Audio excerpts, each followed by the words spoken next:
next, I want to get to Tennessee, and Josh Heupel and the Vols and Nico and Dylan Sampson keep putting up video game numbers. They are a straight-up video game team, and I will talk about that a little bit more. I got something I want to put about why Heupel is kind of the way he is, because an onside kick against one of the worst MAC teams, up 30-0, is kind of foul, my guy. Heupel, that was brutal. But I think there's a reason behind it. Obviously, you want to score as much as possible. It's a good rep, but it kind of disrespectful. But I'm not hating on him for it. I think there's a reason. And then basically they just broke a ton of records. They beat Kent State 71-0. They set school records for points scored in a quarter with 37 points and a half, 65 points in a single game, 71. Yards of total offense in the modern era, 740.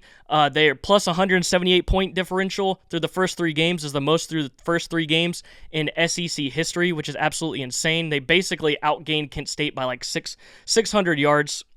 And this is their first time scoring 50 points in 3 straight games since 1913.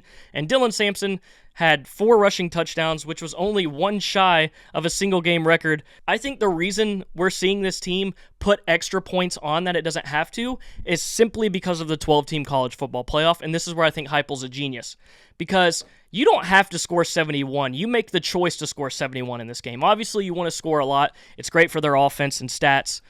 But you could have finish this game off at 50-something, kind of let it ride out.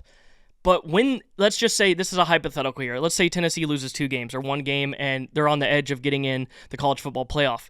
They're going to look, we don't know how all that criteria is. All the stuff they tell us on TV is they're just sweetening it, avoiding questions when they talk about why they ranked where they ranked or whatever with teams.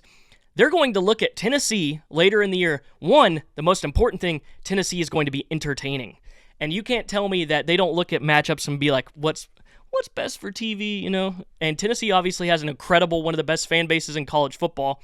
And on top of that, all those points makes your team look electric. You want crazy games like that. You want a team like that. So that's why I think he's doing this as kind of like a safety net, any game we can that we can put up as much points as possible, let's do it. Because if we end up in a situation where we're fighting against another team to get into the playoff, or a committee, or maybe a seed to get a home game, thing of that nature, we're going to have all these points behind our work to back us up. We are going to look the most entertaining. We are going to be electric. People are going to want to watch us play, and I think that helps them in that committee room, and I think that's why he's doing it. Obviously, it also helps with recruits, but that's what I think when I looked at this game, because I was like, he didn't have to score 71. He didn't have to kick that onside kick. that was brutal. And props to Kent State for not wanting to lower the quarters. They were like, nope, we're going to play the full game.